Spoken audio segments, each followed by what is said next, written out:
Hey guys, so I was out here just working on my car, and then I remember somebody asked me a question before on these fans um, that I use. I use these aeration little cooling fans. Like I said, it works great for me for what I do with my cars. I do have a game changer RC fan. I am going to put on my limit list.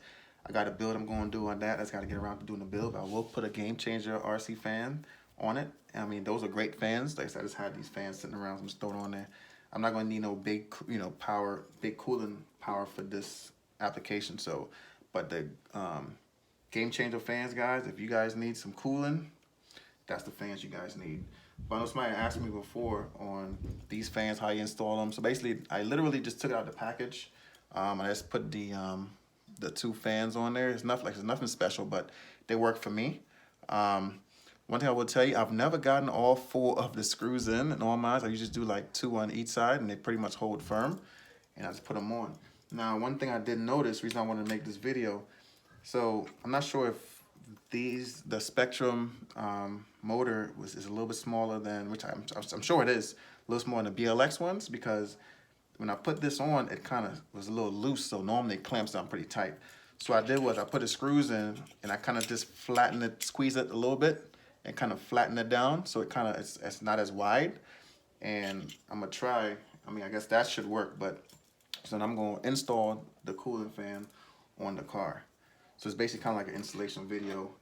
So I was like, I just remembered somebody asked me about it a while ago, so I'm gonna put it in. So long story short, now you just slide the bottom plate I just had, this plate right here, the plate that comes with it, and you just slide it beneath the motor. It slides right under, and then you go ahead and you take this and rest it on top, and it pretty much kind of locks in place. It gets a little tricky at that point. Like I said, this time I kind of had to flatten down one part of the cooling fan to get it going. So bear with me, guys. I'm gonna start one, and then I'll start on the other side as well. Hopefully you guys can see it. All right. So got a little bit here. I believe these are 1.5s, I believe. Man, this thing is so old. I got the thing all chewed up. Can't even tell what's that. I think it's a 1.5 or 2, one of them. But anyways, so now I'm putting the screws in, guys. To clamp it down, see if it works for me.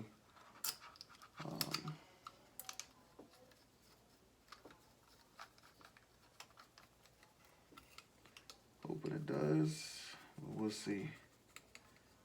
It seems like it will work, guys. It's already pretty snug, and I've not tightened it down all the way yet.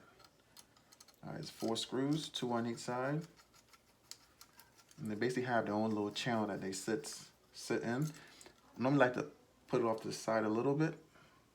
So in case you have to make some adjustments to your gearing, you have room to slide. If you put it straight up and down, it won't have any room to slide your motor. So I always put it off to the side. That way it gives me clearance from the little cover here. Are you wondering where's the guard? It does have, I took the guard off. I have a different setup on this, but it is a Kraton V5. All right, so I'm gonna set it off to the side like that. Tighten that down, and then I'm gonna put the last screw in on the other side. And that's pretty much it as far as installing it onto the motor. All right, tighten this one down. Like I said, you can put some Loctite on it. I've never had to really use Loctite, so I just really don't put it at this point. So now it's pretty tight. Before it was loose. So if you put it on the Spectrum system, the Power Hobbies fan, the aeration, whatever, you have to squeeze it a little bit to kind of flatten the brackets a little bit, so it clamps quicker. It comes with like your splitter, and also it comes with extra screws and hardware. So if your can is a lot bigger, you have a little spacer here. You get 4 spacers and 4 longer screws as well. All right, and these are the 4 extra screws I didn't use, which I wouldn't need it, but again, that's another thing. So I got the radio tray cover off. So I gotta run the splitter and then undo these zip ties and run the wires to the splitter. And then we should have power, guys. The wires are pretty long. Hopefully you can see that. They're pretty long, guys. These will definitely reach straight into there, but you'll need the splitter, I believe. Yep. All right, this one has the SR315 receiver on it. Another one here, 2 wires, pretty long. All right. So, auxiliary, got the battery. Might be to run it straight in there, but we'll see. I'll run the splitter, guys. All right. The splitter out. Yeah, so I was down here working on my car, so I don't always do videos of it, but I remembered somebody asked me about it, so I figured I'll do the video while I was making it, just to knock that out as well. All right, so let's see. All right, so it will go this way. So looking at it from here, the negative terminal is on this side of the car. So you want to make sure you keep that in the right place. All right. So try to slip that in there.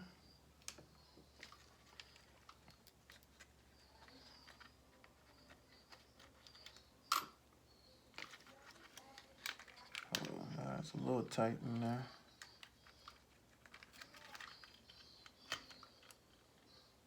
All right, and then I try to get this to sit in a little groove, a little cutout. That was a little tricky, but we'll see. I think I can manage it. All right, got that down in there. And I'll probably just fish the wire up a little bit, but that's pretty much it. Move this out the way. All right. So what I normally do is I kind of try to run the wires through this little battery hook. I run it beneath it, make it look a little cleaner. At least for now. Then I'll probably reroute it later. Find a cleaner way. But I want to keep it away from the drive shafts and stuff like that. And I use the zip ties that it came with also, just so that I can have added, securement for the wires. So let me get one of the wires here. Well, what I should do is I should plug it up, because then you see which direction it goes in. It's not a great video, but I just wanted to show you guys how to plug up those fans.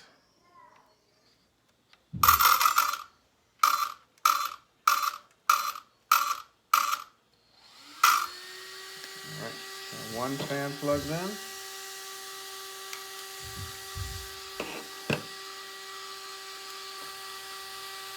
And then second fan plugged in. Alright, 2 fans, guys. You guys can hear them. Got power off. And that is the fans, guys. Let me re-tuck these wires so I can show you guys what she look like again. So I got my hand all in the way. All right, put the cover back on.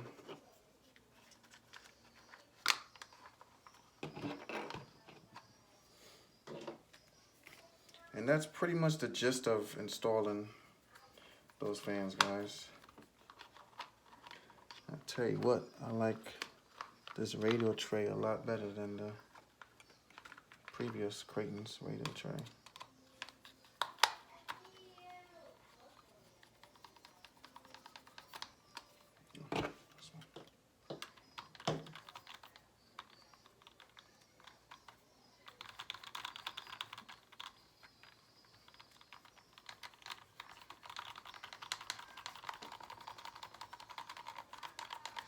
There's 4 of those screws as well.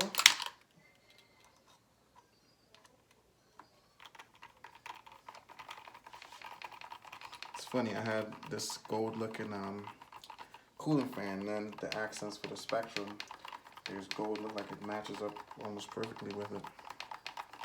I normally run like the blue or the red fan, because I had this just sitting around for a while to put it in something. And it just worked out perfectly, guys.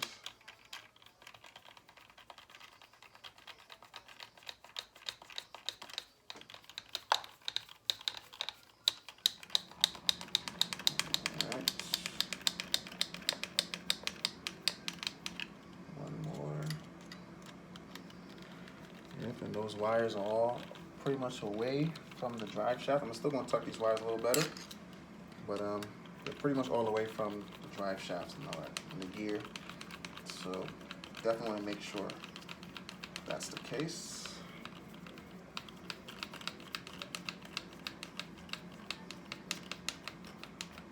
All right, cool. Got that in there. Got that there. So what I could do is pull these back.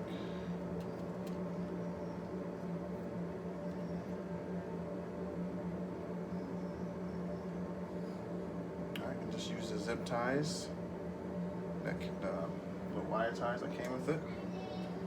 You can just wire tie it either up against the top shaft here if it's long enough, which it's not, or just get a zip tie. So I think I just get a zip tie, only because I don't want these wires getting anywhere near the drive shaft and not bashing it around. Alright, so hold tight.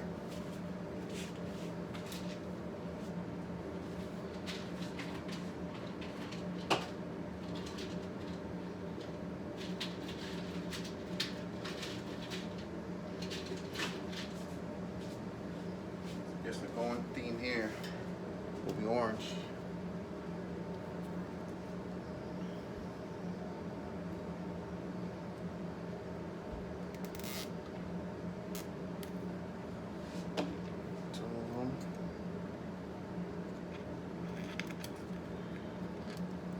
Zip tie that up, guys.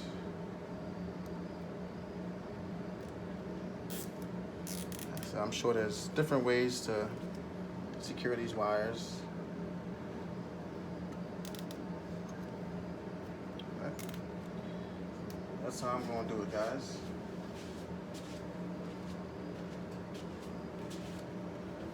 Snip the wires, good to go.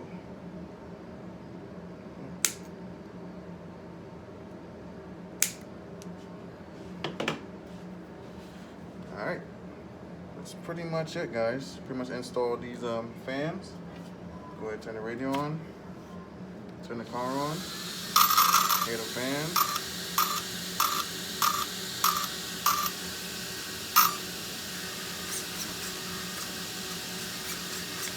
Alright. All set, guys.